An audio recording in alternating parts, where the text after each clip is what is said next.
আমার রবের সাথে আমার কথোপকথনে আমার মনে হয় আমার রব আমাকে যে কথাগুলো বলেন, হে আমার বান্দা, আমি জানি কেন তোমার অন্তর এত বিক্ষিপ্ত, আমি জানি কিসের জন্য তোমার এত হাহাকার।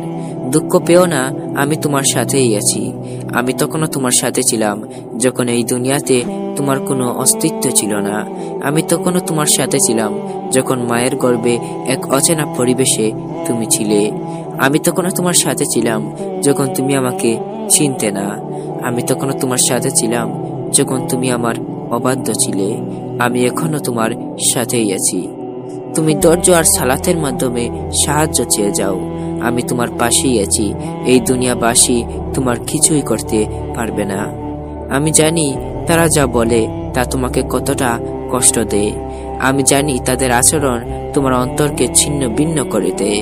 তুমি শুধু নীরবে সহ্য করে যাও, অচিরেই তুমি জানবে তুমি ভুল ছিলে না। হে আমার বান্দা, তুমি সব সময় আমাকে বলো কেউ আমাকে বুঝে না, আপনি তো আমাকে বুঝেন। হে, আমি তোমাকে বুঝি, তোমার অন্তর সম্পর্কে আমি সম্পূর্ণ অবহিত। তুমি চিন্তা করো না, অচিরেই আমি তোমার প্রতি এমন অনুগ্রহ নাজিল করব তোমার অন্তর প্রশান্ত হয়ে যাবে। তুমি না সবসময় বলো আল্লাহ কারো সাধ্যের বাইরের কোনো বোঝা তার বান্দাদের দেন না? ঠিকই বলো, তোমার রব তোমাকে এমন কোনো বোঝা দিবেন না যেটা সহ্য করার শক্তি তিনি তোমাকে দিবেন না। তুমি তো আমাকে সবসময় ডেকে বলো, ইয়া আল্লাহ, আপনি আপনার প্রতিশ্রুতি পূর্ণ করুন, আমাকে কষ্টের পরেই স্বস্তি দিন। তুমি চিন্তা করো না, আমার প্রতিশ্রুতি খুব দ্রুতই আমি পূর্ণ করব। তুমি শুধু সবর করো, বিশ্বাস রাখো, তাওয়াক্কুল করে যাও। আমি তোমার রব তোমার পাশেই আছি। তুমি না সেদিন বললে আমার রব তো এমন নন যে কেউ তার কাছে দুহাত তুলে কিছু চাইবে আর আমার রব তাকে ফিরিয়ে দিবেন। হে, তুমি ঠিকই বলেছ, আমি তোমার রব তোমার কোনো দোয়াকেই ফিরিয়ে দিব না। তুমি শুধু সবর করো, তোমার রব তোমার পাশেই আছেন। এটা এমন এক পরীক্ষা যা আমি তোমার জন্য নির্ধারণ করেছি, যাতে তুমি আমার প্রিয় বান্দাদের দলভুক্ত হতে পারো।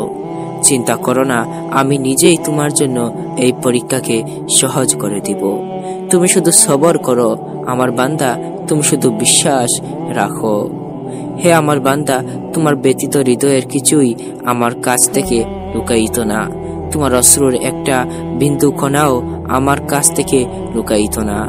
অচিরেই আমি তোমার প্রতি আমার অনুগ্রহ নাজিল করব আর তুমি সন্তুষ্ট হবে। তুমি কি দেখো না কিভাবে আমি মানুষের অন্তরে তোমার জন্য ভালোবাসা তৈরি করে দিয়েছি? তাদের ভালোবাসাকে গভীরভাবে লক্ষ্য করো, তুমি আমার ভালোবাসাকেই পাবে। এই দুনিয়াবাসী যত না তোমাকে ভালোবাসে তার চেয়ে বহু গুণ বেশি আমি তোমার রব তোমাকে ভালোবাসি। আমি তোমাকে ত্যাগ করিনি, আর নাই আমি তোমার উপর রাগান্বিত।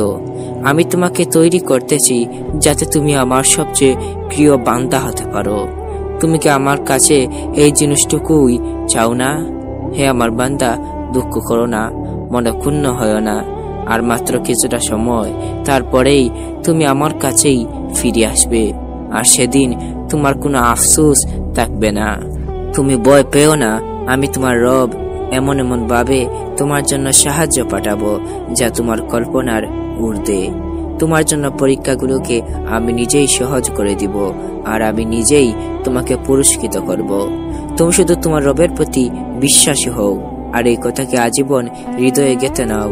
তুমি আমাকে যেভাবে স্মরণ করবে, তুমি আমাকে ঠিক সেভাবেই পাশে পাবে। তুমি তোমার ধারণা অনুযায়ী তোমার রবকে পাবে। চিন্তা করো না আমার বান্দা, আমার সাহায্য সন্নিকটে। ততদিন পর্যন্ত সবর করে যাও, আমার ইবাদতে মশগুল হয়ে যাও।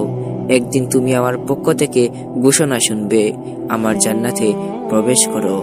সেদিন আমি তোমার সবচেয়ে প্রিয় ইচ্ছাটুকু পূরণ করে দিব। তুমি আমাকে দেখবে দু চোখ ভরে, আর যখন তুমি আমাকে দেখবে তোমার এই দুনিয়ার কিছুই মনে থাকবে না। ততদিন পর্যন্ত ধৈর্য আর সালাতের মাধ্যমে আমাকে ডেকে যাও।